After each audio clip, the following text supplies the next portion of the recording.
Good evening, this is Brass Tacks. I'm Zaka Jacob. Israel over the weekend saw one of the worst spates of violence that it has seen in its history. Over 700 Israeli citizens were dead in what is a coordinated attack that happened at over 20 different locations in the south, in the west, and in the north. Innocent civilians, women and children, the elderly were all the target of Hamas terrorists. Now, Israeli Prime Minister Benjamin Netanyahu has vowed a price that will be unprecedented, that Hamas will not be able to launch, not even be able to think about launching something like this for the next 50 years. Now, there are reports of Hezbollah attacks in some parts of the Israeli border as well.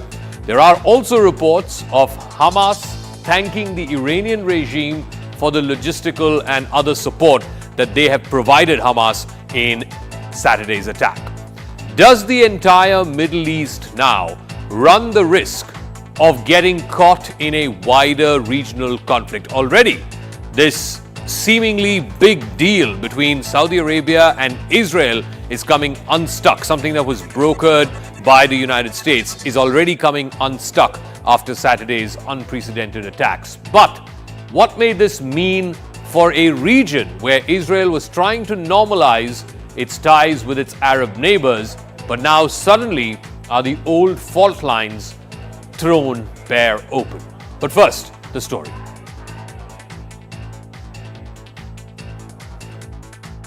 Hamas. In this moment of tragedy, I want to say to them and to the world and to terrorists everywhere that the United States stands with Israel. We will not ever fail to have their back. We'll make sure that they have the help their citizens need and they can continue to defend themselves. That Hamas and the people that support Hamas are fully responsible for appalling acts of terrorism. We should call it out for what it is. Citizens of Israel are being murdered, innocent people have been kidnapped, including children. Obviously, that's shocking and it's horrifying, and they should be held accountable for that. And what I've said to the Israeli Prime Minister is that we will provide all the support that they need. Aber auch wir in Deutschland müssen nun besonders wachsam sein. Wir müssen das jüdische Leben in unserem Land schützen und uns stark und entschlossen gegen jede Form von Antisemitismus und Israel-Hass stellen. Wir können es nicht dulden, wenn auf offener Straße versucht wird, die brutalen Attacken auf Israel auch noch zu feiern. Israelis themselves, Israeli journalists who were here in Ukraine, who were in Bucha, are now saying that they saw the same evil where Russia came. Необходимо не только срочно остановить боестолкновение, решить проблему с гражданскими лицами, которые в огромном количестве становятся жертвами нынешней ситуации, но и уделить особое внимание причинам, по которым палестинская проблема долгие десятилетия не может найти своего решения, хотя на этот счет есть. All right, so what has Israel's response so far been to this unprecedented Hamas attack? In scale, in breadth, in the depth in which these attacks happened, it's been fairly unprecedented. Now, it formally has declared war, not an operation, not a round, as the Prime Minister called it, but full-fledged war against the enemy by invoking Article 40 of Aleph. Now, airstrikes have been pounding the Palestinian enclave of Gaza Strip. It's a small enclave, more than 2 million people there. It's been pounding since Saturday afternoon. Air Force targets have gone directly at Hamas leadership and the strongholds. Many Hamas buildings have been reduced to rubble in the Gaza Strip. The ground forces are battling to retake border villages and towns. Remember, one of the things that the Hamas terrorists did was to capture households in border villages and towns, take people hostage, reportedly taken back something like 300 hostages, many of whom have been freed now. Drafts to a record of 300,000 reservists for counter-offensive. That clearly indicates that Israel is preparing for a massive ground operation. It's also begun a blockade. There's no electricity going into Gaza. There's no food and water supplies going into Gaza. It is cutting off all essential supplies into the Gaza Strip to try and begin this massive ground offensive. Also, what we're given to understand is that one conflict and two different stands that have been taken here in India for perhaps domestic political reasons. Remember, the Prime Minister was one of the first to come out, and he tweeted this on the social media platform X. He said straight away within the first few hours that he was deeply shocked by the news of the terrorist attacks in Israel, and that the people of India stand by the people of Israel and the victims of terrorism. He said that our prayers and our thoughts are with the innocent victims and their families. We stand in solidarity with Israel at this difficult hour. The Congress party also initially echoed that sentiment, but today the Congress Working Committee, which met, slightly changed its tune. It reiterated its long-standing support for the rights of the Palestinian people to land, self-government, and to live with dignity and respect. So clearly, there's a difference in how the BJP has approached what we saw on Saturday, the terrorist attack and its repercussions, its support for Israel. The Prime Minister being absolutely clear about the support for Israel and the Israeli people and the victims of terrorism. There was no unnecessary trying to balance the two-state solution or the Palestinian cause, etc. Whereas the Congress party today, after its CWC, issuing a statement which reminds people of the Palestinian people's right to self-government and eventually a move towards a viable two-state solution. Let me now open this up. How much harder does it make this whole business of a two-state solution? Because what we saw, the pictures that we saw on Saturday, were not Israeli security forces or IDF personnel being targeted. It was women, children, elderly, many of them being taken hostage, many of them being killed brutally. That is not something any civilized country or society can stand idly by and watch. Aydin Roll is an Israeli member of parliament. Amichai Stein is a journalist based in Tel Aviv. Dr. Maher Javed Nafar is a Middle East analyst. Mohammad Marandi is a political analyst in Iranian affairs, and Pinak Ranjan Chakravarti is former deputy chief of mission in Tel Aviv in Israel. Let me now start with Aydin Roll. First things are our sympathies, our thoughts and prayers with all the victims in Israel of this dastardly coordinated set of attacks. 48 hours on, what are you learning, Mr. Aydin Roll, about the role of Hamas, the people who have supported Hamas in carrying out such coordinated attacks, whether it's the Hezbollah or whether it's the so-called Iranian hand? What do we know 48 hours after these attacks took place? Well, let me first thank you for your kind words on behalf of Israel. Sorry. I want the audience to understand, I want to address what you said about what Hamas as a terror organization is all about. People should not be confusing Hamas for any sort of a liberation movement or any sort of an organization which aims to solve all kinds of issues or rights for Palestinians. Hamas is a terror organization with a declared purpose and cause to kill all Israelis and annihilate the state of Israel. When we are facing a terror organization just like ISIS that rapes, murders, kidnaps babies and their young moms and holds them hostage, burns villages and houses with the people inside, that's no way of trying to approach in means of diplomacy or any other type of discussion. That is a terror organization that we as a country, that needs to protect its people and our borders. We have to strike back, and I urge the international community to stand by Israel in this tough time. And remember that terror doesn't distinguish between different nationalities. This is a murderous terror organization, and we are obligated and have the right to protect our people and make sure that they can no longer attack us. Amichai Stein, if you're there, what is the most plausible explanation that you have come across in the last 2 days as you process these remarkable events that have unfolded in different parts of Israel in at least 20 different locations, if not more. Just why would Hamas resort to something like this? I've seen, explanations about how this is to try and throw a spanner in the works about that possible rapprochement, this deal that was being cut between Riyadh and Tel Aviv. But that doesn't fully explain to me the scale of such attacks.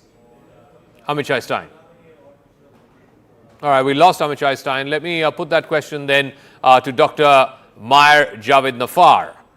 Because the last big attack that we saw, the last big flare-up between Israel and Hamas, happened sometime in 2016-17. We haven't seen something of this nature, this scale, in a number of years, in a number of decades. So what is the best plausible explanation for why Hamas has done what it has done? Because surely it has to be prepared for the blowback as a result. Yeah, exactly, and this is why this is why Israel did not have a lot of forces on the border at that time, because in Israel the belief existed that the Gazan economy was getting better. 18,000 Gazans were coming to work in Israel every day. They were injecting $2 million into the Gazan economy, and that Hamas would not risk basically destroying the Gazan economy and wrecking Gaza by starting a war, and not just a war, the biggest massacre of civilians in Israeli history. No one believed that Hamas would do this. But we were wrong that Hamas was not going to risk the welfare of Palestinians. It has, and Hamas exactly knew that this would be the response. And I think one of the reasons is because, as you said, it's because it does not want Israel and Saudi Arabia to repair relations. This is, by the way, something done before during the Gulf War in the 1990s when America was attacking Iraq in order to basically to discredit America and to try to drag Israel into war. Saddam Hussein started firing missiles at Israel with the hope that Israel would enter the war against Iraq, thus making it more difficult for America to attack Iraq in that war and to expel it from Kuwait. It's from the same playbook. Now Hamas is doing the same. Whether it's taking direct orders from Islamic Republic of Iran, I don't know. But what I can say is this certainly serves the interests of the Islamic Republic of Iran. Ayatollah Khamenei himself was very angry. He warned countries against, especially meaning Saudi Arabia, against improving relations with Israel. And I think this is a major reason why Hamas did this. There's another minor reason as well, is that because Hamas wants to portray itself as the only side in Palestinian politics that's prepared to confront Israel militarily. That is true. I mean, nobody has confronted Israel militarily like Hamas, but judging from the results of its actions, nobody has caused more damage to the economic well-being of Palestinians like Hamas. Okay. Mohammad Marandi is a political analyst specializing in Iranian affairs. Now, there is no direct evidence, certainly no smoking gun evidence of a possible Iranian hand in what happened on Saturday, but there are reports of Hamas representatives thanking Iran for its logistical support, its moral support, for helping them carry out these executions, for helping them carry out these terrorist attacks. And the point that the previous speaker made, I think, is well taken. One of the few countries in that region that would benefit politically because of this attack and to try and scuttle the rapprochement that was brewing between Israel and its neighbors, its Arab neighbors, particularly with Saudi Arabia being the biggest Arab country there. What it does is Iran really throws a spanner in those works. Do you believe that Hamas could not have pulled this off without either direct or indirect support from Iran and the regime there? Well, first, I have to say that out of respect, I am staying in the panel. I was told that I will not be on a panel with Israeli citizens because they are there illegally. It is an apartheid state. And I said I will debate with supporters of the regime, but not with those who have occupied that country and have forced Palestinians into exile. The people of Gaza are people who've been ethnically cleansed from Palestine, and have been forced into what used to be a village. And the revolution in Iran from the very beginning was opposed to two key political realities in the world. One was it was opposed to apartheid South Africa because something similar had happened there. And that was white supremacists had imposed apartheid on the people of Africa, the people of Southern Africa, not just in South Africa itself, but in the Southern African region. And the second one was, of course, the issue of Palestine, something which the non-aligned movement and the Indian government has always had a tradition of supporting the rights of the Palestinian people and the right of return. Millions of Palestinians are living in refugee camps outside of Palestine, and millions are living in concentration camps inside. But Mr. Marandi, how are those rights advanced in any form or fashion by taking old women as hostages, by attacking and killing children, by attacking a music festival? Every single target of Saturday's attack, and there were more than 24 of them, were civilians. How does it justify whatever grievances you may have about the plight of the Palestinian people, about the plight of people in Gaza, if Hamas were to attack innocent Israeli citizens who have nothing to do with this conflict? Well, all Israeli citizens who serve in the army of Israel and enforce apartheid and support the apartheid system are guilty. But the Palestinians do not have the luxury of being able to carry out airstrikes on targets of the apartheid regime, because in Gaza, 2 million people are in the world's largest concentration camp. These people are prevented from gaining access to clean water. They're prevented from accessing decent livelihood, medicine. People who have cancer die of their cancer because they can't access hospitals or medicine. Okay. Right now, the apartheid regime has cut off the electricity for 2 million people. They're bombing civilian targets, towers where 100 apartments in one tower destroyed. But Mr. Marandi, no one is justifying attacking civilians on either side. But you still haven't answered my question as to what Hamas or the Palestinian cause, how is it advanced with Hamas attacking Israeli innocent civilians? But let me go across to Ambassador. One second. Of course they are. One of the people who was abducted was an 85-year-old grandmother. I mean, what are you going to gain by attacking her? Okay, let me explain. One of the people who was attacked was a 6-year-old girl. For God's sake, what are you going to gain by attacking them? Those families should not allow their children to be in occupied territory. No, I'm sorry. I don't think you can extract the price of blood. No, you cannot extract the price of blood by putting innocent civilians in the path of war. I'm sorry, Mr. Marandi. I think basic civilized discourse entails that civilians are kept out of this. But let me ask Ambassador Chakravarti. Let me just move away. Let me just move away from Mr. Marandi. Ambassador Chakravarti, one of the things that's also happened, and I referred to this in my opening comments, the sort of contrasting reactions we've seen here in India as well. The Prime Minister was very quick, one of the first world leaders to come out and unequivocally say that this is condemnable. We stand with the people of Israel. We stand with the victims of terrorism.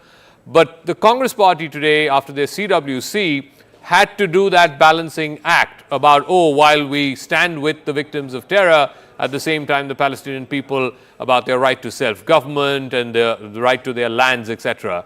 This balancing thing that India and Indian foreign policy had been doing for a good 50, 60 years, after the events of Saturday, has the time come to take a long, hard look at that? And also because of the ever-intensive sort of partnership and collaboration that New Delhi and Tel Aviv have, particularly in the last 5 to 10 years or so?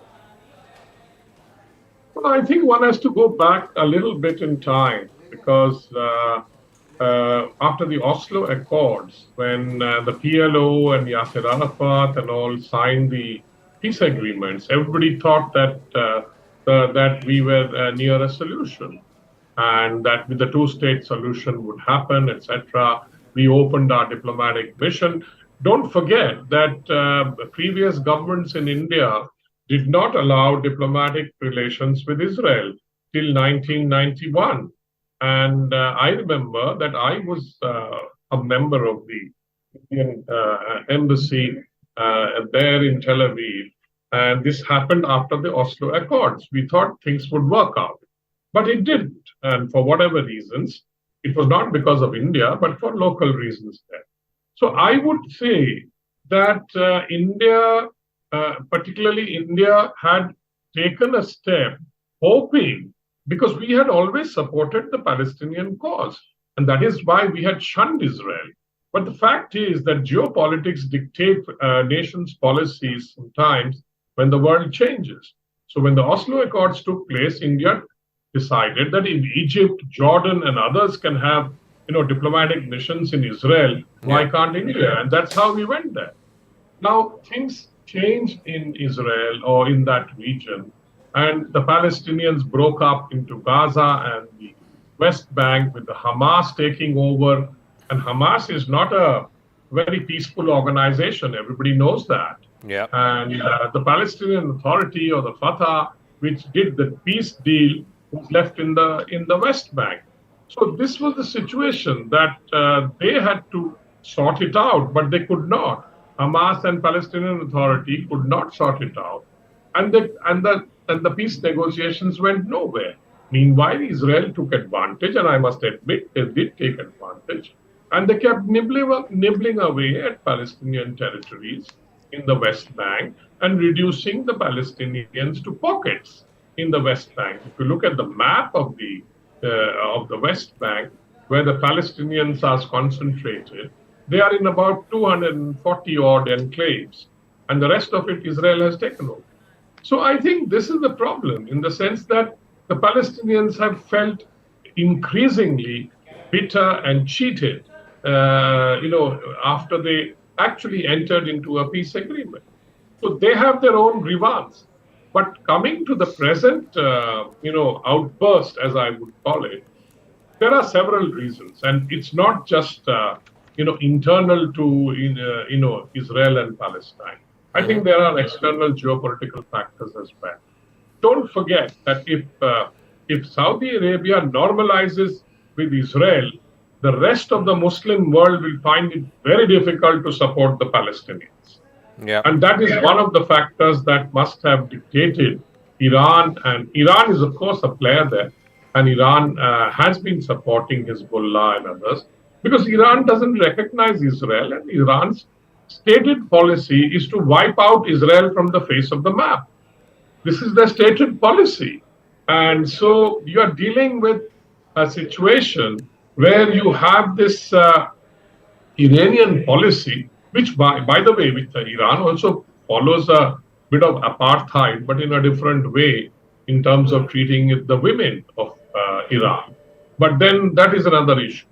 So I would say that this is an outburst which I think the Hamas felt that its relevance was reducing, and Iran encouraged it to some extent, and they felt that this was the right time to act, and because of the geopolitics of the region, and because it would sort of stop the reconciliation between Israel and the other Arab countries. I also want to go across to Ephraim Inbar, who's joining us from Israel, and of course, regularly over the last 48 hours since these attacks began, we've been hearing sirens going off, citizens there being advised to go to bomb shelters. So Ephraim, thank you very much for joining us. Can you just tell us about what it is like right now in Jerusalem, where you're joining us from?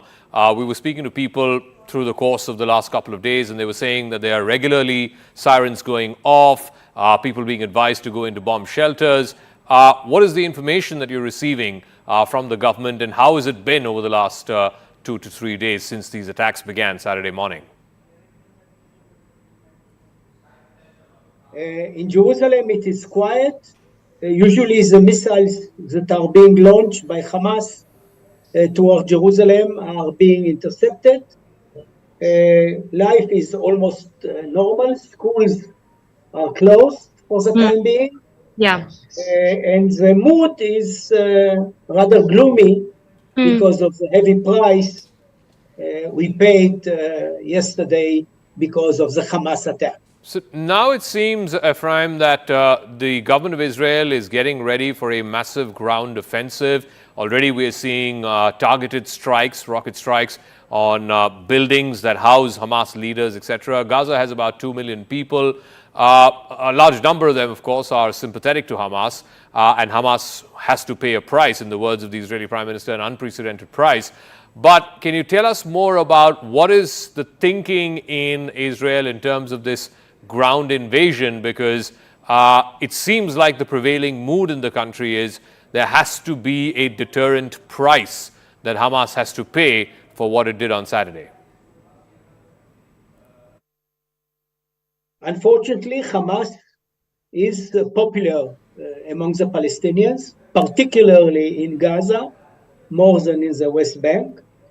And this is, of course, a source of concern for Israelis because the ideology of Hamas requires the destruction of the Jewish state, which makes it an implacable enemy of the state. We succeeded somehow to contain Hamas hostility and violent acts so far, but what we've seen yesterday is unprecedented level of violence against us, and I don't think that Israel can no longer tolerate this barbaric organization. So that seems to be the overriding sentiment in Israel. Let me go back to Dr. Javed Anfar. Just to take this forward, Dr. Javed Anfar, what is the next step here? Yes, there is a ground invasion. Yes, much of Gaza is going to be razed down to the ground. But how is this going to move further? Because two things. One, Benjamin Netanyahu is now being accused, including by mainstream press in Israel, of oversight. He was completely consumed by this political crisis, the judiciary versus the government there. Perhaps there was oversight. There was clearly a massive intelligence failure and a massive military failure which didn't see this coming. So what's the political cost to pay for that? And two, more importantly, ultimately, yes, you can go in there, you can kill as many Hamas people as you want. There will be a lot of civilian collateral damage. But ultimately, what's the solution to this? What's the next step? What is a more lasting and durable peace in Israel and for Israel look like from Gaza?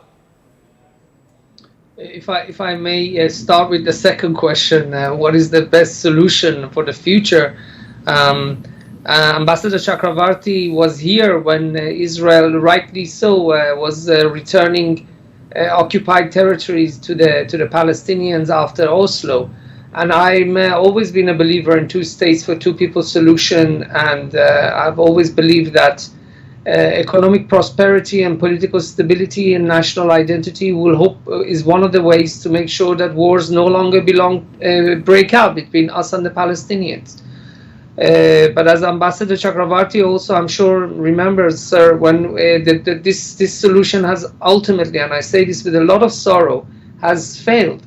Because the more land, every time we gave land back, there was all these suicide bombings. People were killed in cafes, people were killed in buses. This was in 1993. In 2005, me and many other Israelis, including Mr. Netanyahu himself, voted in favor of Israel withdrawing from Gaza. Why? We were hoping that, again, we're going to withdraw, there's going to be economic stability. We turned a piece of desert in 1948 into a functioning country, so we're hoping, okay, so we will also withdraw from Gaza, and hopefully the Palestinian leadership will use the opportunity to start developing the future. What did we get instead? We've had missiles and non-stop war. Okay. So what is the solution? I have to say, unfortunately, probably there's going to be a Palestinian provisional state in West Bank. But in terms of in Gaza, after these recent events, I really don't see how they're going to be part of the solution in the future. And I think Hamas killed the prospects of an independent Palestinian state alongside those 700 Israelis. In terms of the political cost, I'll be very brief. I think it's too early to say. I'm a critic of Mr. Netanyahu. I've been to at least half of the 39 demonstrations against him. At this time, people are putting politics aside. Once this is over, then we're going to have to start looking for those responsible inside Israel. And I think Mr. Netanyahu's judicial reform is one of the culprits, because it made us look weak, and that only encouraged our enemies. All right, Ambassador Chakrabarti, I'll give you the final word. People always flag this asymmetry of power, or the power differential. Israel is a state; it goes after these guerrillas as they are portrayed. But there is also a moral problem here. Every time there's been some form of normalization, and the good doctor just elucidated that just moments ago. Every time there's been an attempt at normalization, there have been violent attacks from the other side. The first intifada, the second intifada, and almost invariably it was civilians who were targeted in these jihadi strikes. I mean, why does no one talk about that? If you have a political problem, if you have a problem with the state of Israel and the government of Israel, you deal with them. But how does, taking 80-year-olds hostage help move forward the Palestinian cause?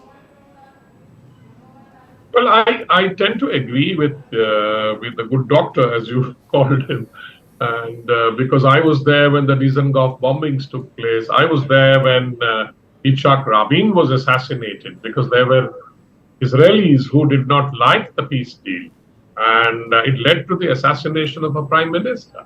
And I was there when Benjamin Netanyahu first became prime minister of Israel. I remember those days, and I think mistakes have been made on both sides.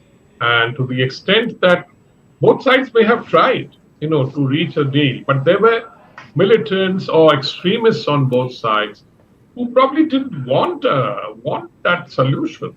And I'm speculating, but facts speak for themselves. I mean, who killed Yitzhak Rabin, for example? I mean, the prime minister of Israel at that time, who did the peace deal. Those who killed him obviously didn't want the peace. That is the only rational explanation. And similarly, as Dr. Saab has said, that there were others on the Palestinian side who didn't want the peace deal because they didn't recognize Israel. They said Israel has no right to exist. This is Palestine, and there should be nobody else here. And it is a Palestinian state. That's the dilemma. Okay, we'll leave it at that. Thanks very much to our guests. Like I said, what has been unleashed is yet another war, a war which I'm not sure the world can afford right now. But any civilized country, looking at those images of terrorists coming in paraglides, by speedboats, by pickup trucks, and targeting civilians, women, children, civilians who have nothing to do with this ongoing ideological, or for that matter, political or even military sort of fundamental clash between the Israelis and Palestinians, taking them as hostage, killing them in the most brutal fashion, and then using those videos as propaganda. No civilized state can just sit idly by with its hands tied, looking at these images. So any state would want to be responding and be seen as responding to raise the cost of deterrence. But let's talk for a moment about what exactly happened on the ground. One of the targets of the Hamas terrorists on Saturday was a big music festival that was happening in the southern part of Israel. At least 250 bodies were found after the Hamas terrorists carried out an assault on these music festival goers. CNN's Clarissa Ward is reporting from the scene. What happened just off this quiet border road was a massacre. Another body. The bodies of the perpetrators still remain, while the fate of many victims is unknown. Organizers of the Supernova Music Festival say that thousands of young revelers had gathered to celebrate the end of the holidays. When just after 6 a.m., Hamas militants launched a bloody attack. So we're just now on the approach to the kibbutz where that dance party was taking place. You can see there's vehicles all around here that have been shot up. We see the bodies of at least 2 Hamas fighters. I think there are more down this way. Many of the victims spent hours in hiding, waiting to be rescued and calling their loved ones. Many of them are still missing. Many of them are dead. It's been very difficult to try to get a precise number. Now, a volunteer group that handles human remains says that at least 260 bodies have been found at the festival site. The government here took a bold step, releasing an image of scores of body bags in a tent where investigators were tasked with identifying them. So you can see over here the body of at least one other person. I don't think you want to get too close to it. It's pretty graphic. Active fighting continued along this stretch of the border throughout the day as Israeli military forces poured in. So we're seeing a bunch of tanks being brought down this way. You can also been hearing a steady stream of booms, apparently rockets landing in the distance in that direction. And certainly a feeling that people are on high alert. We tried to push further down that way. We were told on no uncertain terms we needed to turn around. After more than 48 hours of fighting, Israel's military says it has retaken control of all communities around Gaza. On the ground, Israeli troops work to secure the breach points where Hamas fighters cross the border. It's taking us more time as we expected to get things back into a sort of defensive security posture of people coming in and also defending the communities. While from the air, Israel pounds Gaza with strikes it says are aimed at Hamas and Palestinian Islamic Jihad targets. But scores of women and children have been killed, according to the Palestinian Health Ministry. We are at war with Hamas. And sadly, there might be people that are involved killed. It won't be intentional. And sadly, Hamas have entrenched themselves in a cynical way within the civilian population. Disturbing new videos from Hamas's attack on a music festival show the extent of the terror. Fighters shooting at a hostage at close range. A woman is led away. Her fate is unknown.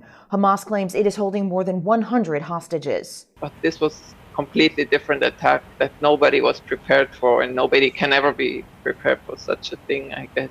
The unprecedented attack shaking the international community. Two senior officials say the U.S. State and Defense Departments are moving as quickly as they can to deliver weapons to Israel as part of already existing contracts. President Biden's direction was to make sure that we're providing Israel everything it needs in this moment to deal with the attacks from Hamas.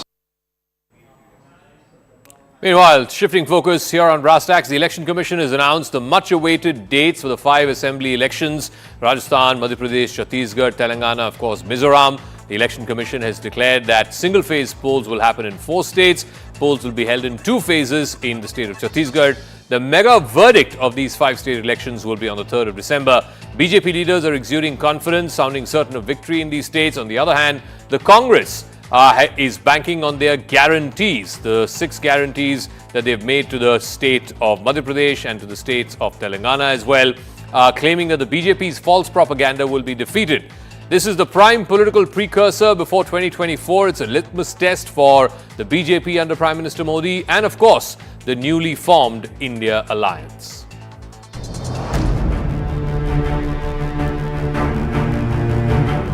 Rajasthan, where the date of poll will be 23rd November in 1 phase entirely in Rajasthan. In case of Chhattisgarh, the elections would be in 2 phases. The date of poll would be 7th November and 17th November. Madhya Pradesh, this coincides with the 2nd phase of Chhattisgarh, and date of poll would be 7th November. Telangana would go last to the poll, and date of poll is 30th November. अब तक उनके उम्मीदवार तक तो मैदान में नहीं, कांग्रेस में आपस में सिर्फ फुटबॉल मची। जीतेंगे कि नहीं जीत रहे हैं आप लोग मध्य प्रदेश? 100%, 101%। चुनाव के उत्सव, प्रजातंत्र के सबसे बड़े उत्सव की घोषणा का भारतीय राष्ट्रीय कांग्रेस की ओर से हम स्वागत करते हैं। चुनाव आयोग ने जो चुनावी कार्यक्रम का निर्णय किया है, मैं उसका स्वागत करता हूं।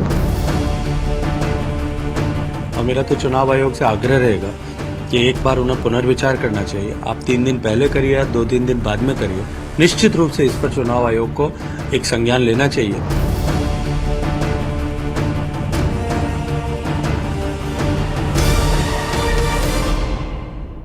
All right, it's the big semi-final before the final of 2024.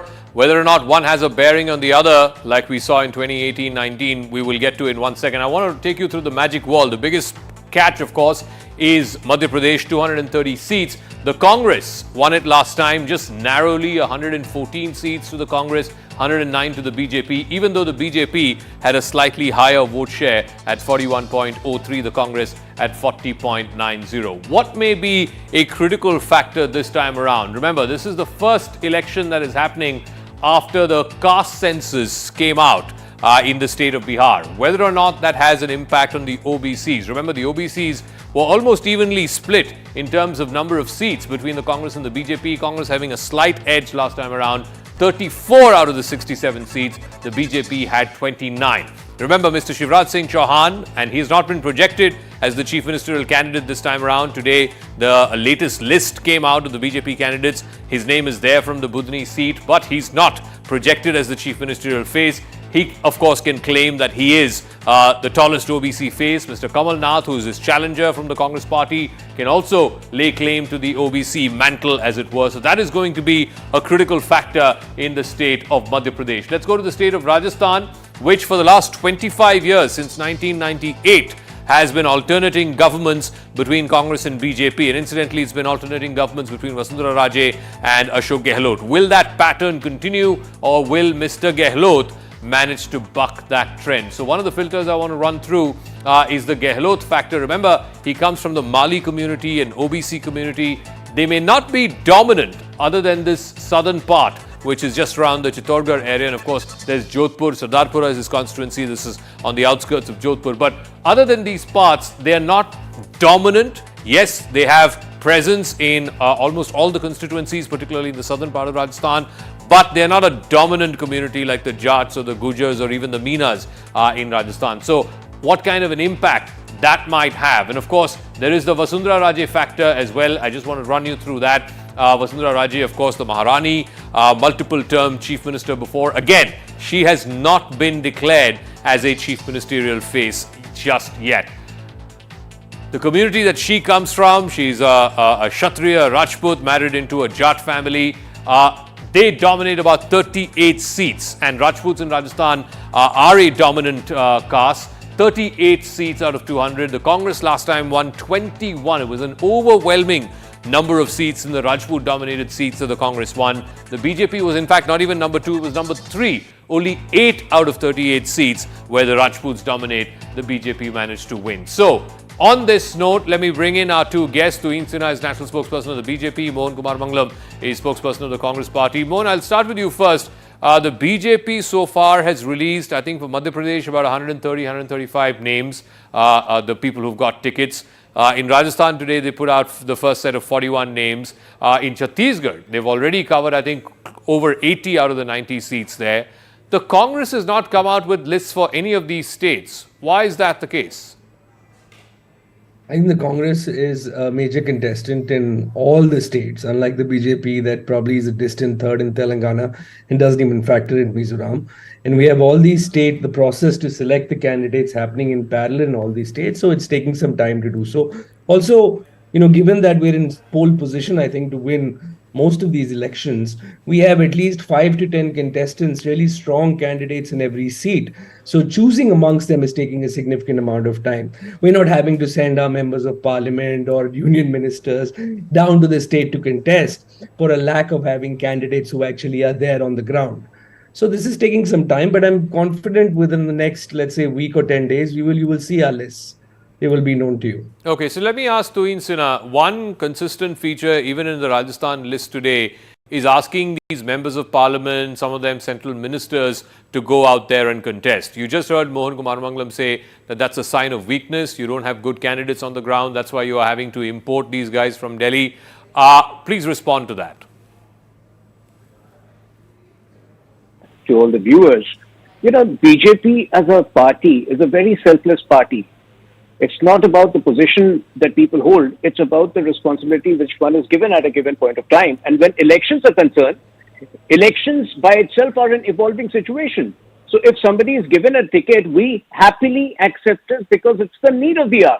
And barely a couple of hours ago today, a leading Hindi news channel has given an opinion poll which has completely, reversed the swing. I mean, BJP is shown as winning 2/3 majority. So these are the things which happen when you go by an unpredictable strategy. Unlike the Congress, which always, follows a very predictable strategy. Today, I'm challenging the Congress party. Why don't you ask Digvijay Singh to contest the assembly elections?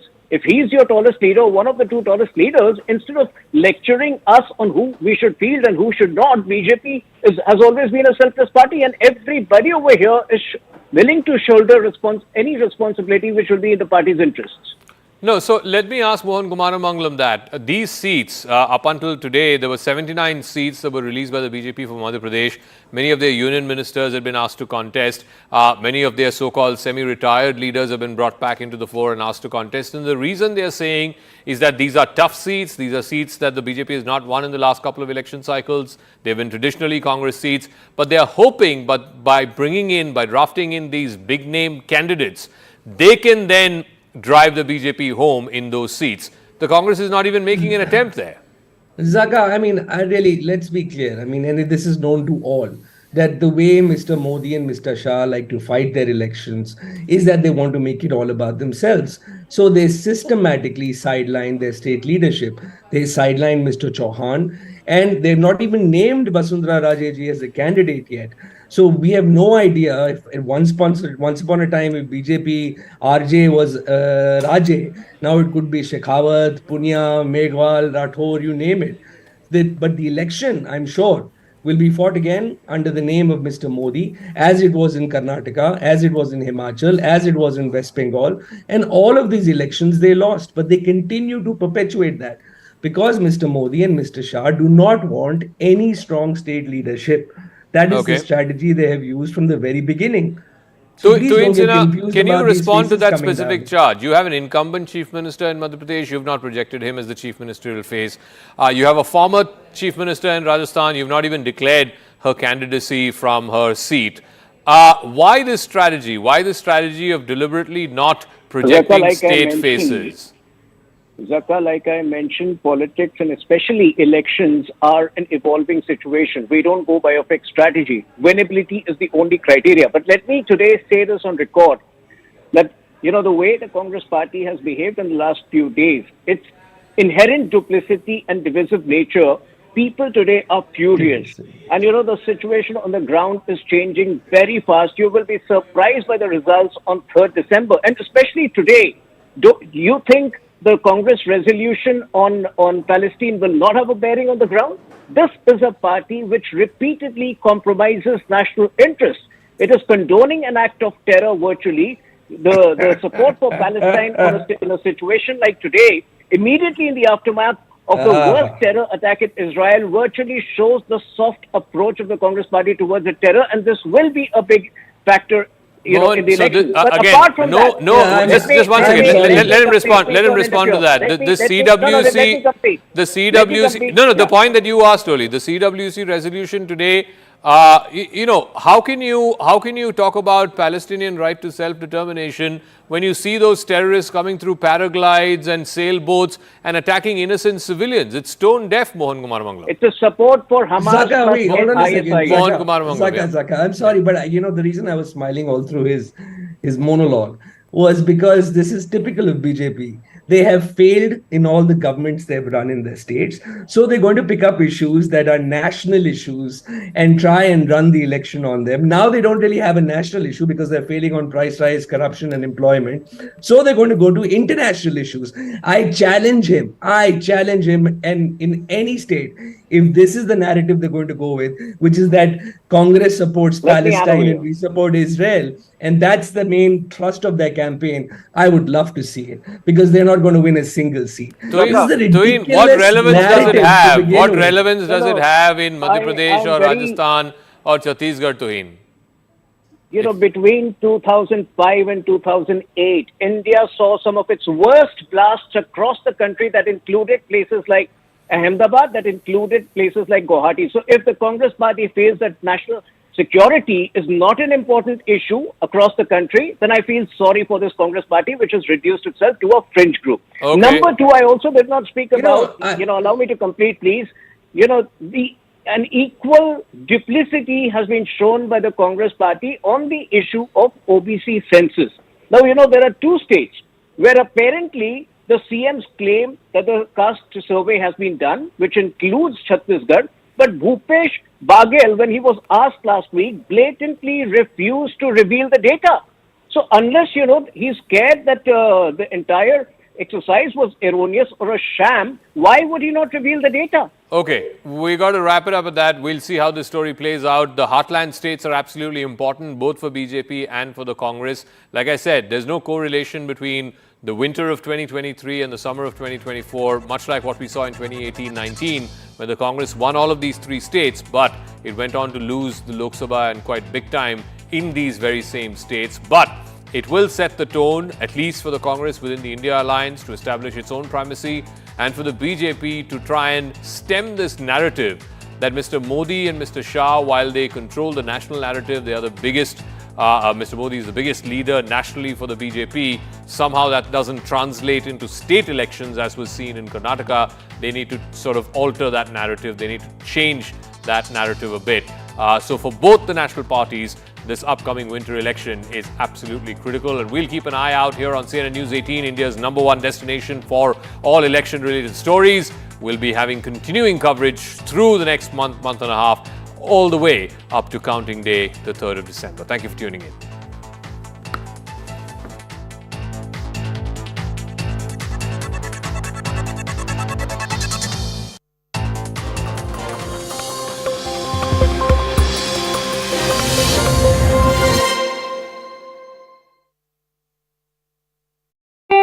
In the same way that we have Hamas in Gaza, we have our enemies, again, terrorist organization in Lebanon, both of them, by the way, financed and trained and encouraged by a state member of the United Nations called Iran. And we have to be careful also regarding the potential threat from Iran. Now, as Israel has launched its massive counter-offensive against the Hamas militants, let's listen in to what the Prime Minister had to say regarding the attack. את כל המקומות שהחמאס נערך בהם, של עיר הרשע הזאת, כל המקומות שהחמאס מסתתר בהם, פועל מתוכם, נהפוך אותם לאיי חורבות. אני אומר לתושבי עזה, צאו משם עכשיו, כי אנחנו נפעל בכל מקום ובכל העוצמה. בשעה זו מתארים כוחות צה"ל את אחרוני היישובים ממחבלים. הם עוברים יישוב, בית, ומחזירים את השליטה לידינו. אני שולח חיבוק ותנחומים מעומק הלב למשפחות השכולות שיקיריהן נרצחו היום בדם קר ובאכזריות אין קץ. Well, CNN News 18's Siddhant Mishra spoke exclusively to Israeli ambassador to India till 2018, Daniel Carman, about the Hamas attack on Israel. He discussed Israel's game plan next and the situation on the ground right now. Listen in to what the conversation was. World is expecting perhaps something big is going to happen in next 24 hours. How do you read these developments?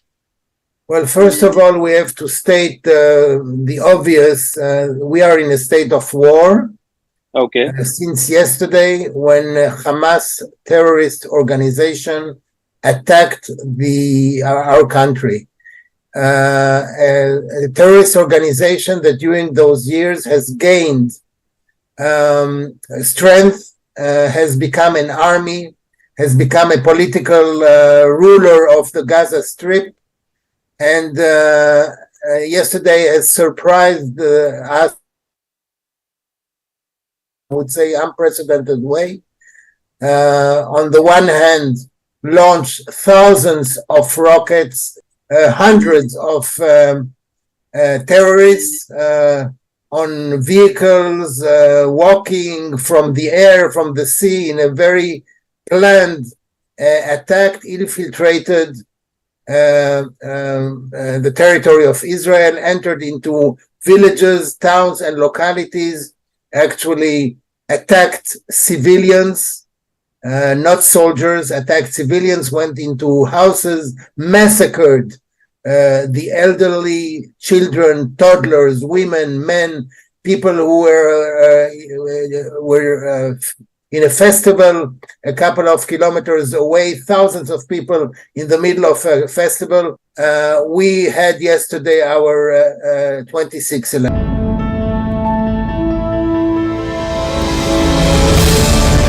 The wrong aspect is that apparently a lot of those coverage was being funded by Chinese-linked forces. The bent of those news reports seems to be more questioning India versus what is Chinese propaganda. Don't you think that that is something that should come under the scanner?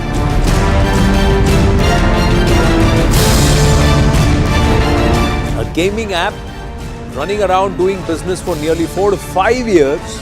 One of the founders decides to have a lavish wedding, 250 crore ki shadi, and exposes 5,000 crores worth of scam as per the ED.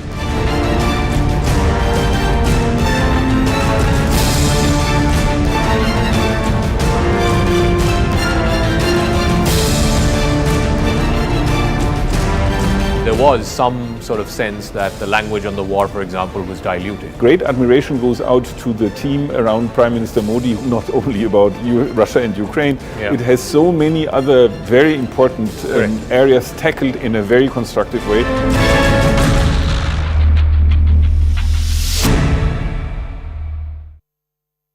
Presented by. Yesterday, 26/11, the Israeli surprise, shock, rage, anger, but at war, like in a war, we are going to respond and we are going to win this war. No doubts about it. Okay. Sir, looking here, watching from a distance, sitting here in India, we can say it is 10x of 26/11. What options are available with Israel right now? The counter-offensive is already launched. Operation Iron Swords is going on. There have been airstrikes in Gaza Strip. Perhaps, and we have been told in next 24 hours, 28 to 48 hours, we can expect something big. So what options Israel has now when it comes to counter or perhaps to defend its own people, its own territory? What options are there? I have to say one very important thing. We have been used, unfortunately, to short rounds of hostilities with Hamas in the past 15 to 20 years. Usually they would end within 2-3 days with mediation from the Egyptians or maybe other parties, and then some arrangements would be made, and then we would have quiet until the next time. This time is different. This time is different because of the magnitude of the attack, because of the cruelty, the beastly way in which they massacred, the October massacre, I would call it. The situation is different, and the response by Israel will be different. I don't know if it will take 24 hours, it might take more, but the response this time would be fierce and forceful, and it will show Hamas, the rulers of the Gaza Strip, I can say, that with Israel you don't play games, and you don't you should not play with Israel. Israel will have its response.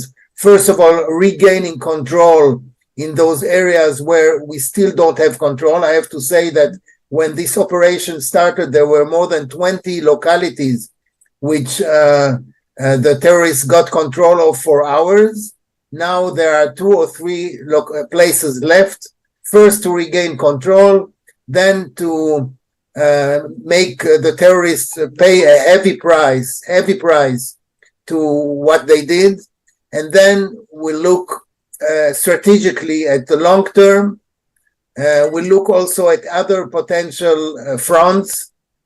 You know that in the same way that we have Hamas in Gaza, we have our enemies, again, terrorist organization in Lebanon, both of them, by the way, financed and trained and encouraged by a state member of the United Nations called Iran. And we have to be careful also regarding the potential threat from Iran. Now, as Israel has launched its massive counter-offensive against the Hamas militants, let's listen in to what the Prime Minister had to say regarding the attack.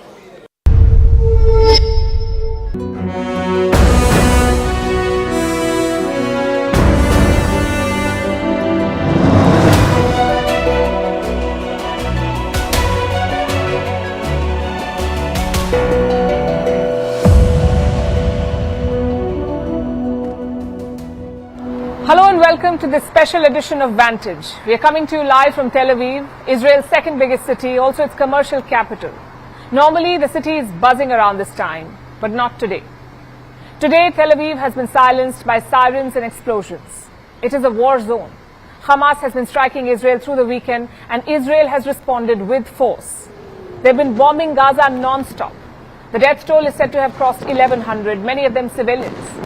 On the internet, there are many reports about this war, some conflicting, some confusing, and some outright false. As they say, the first casualty of any war is truth. And that is the reason we decided to come to ground zero, to see for ourselves where this war is heading.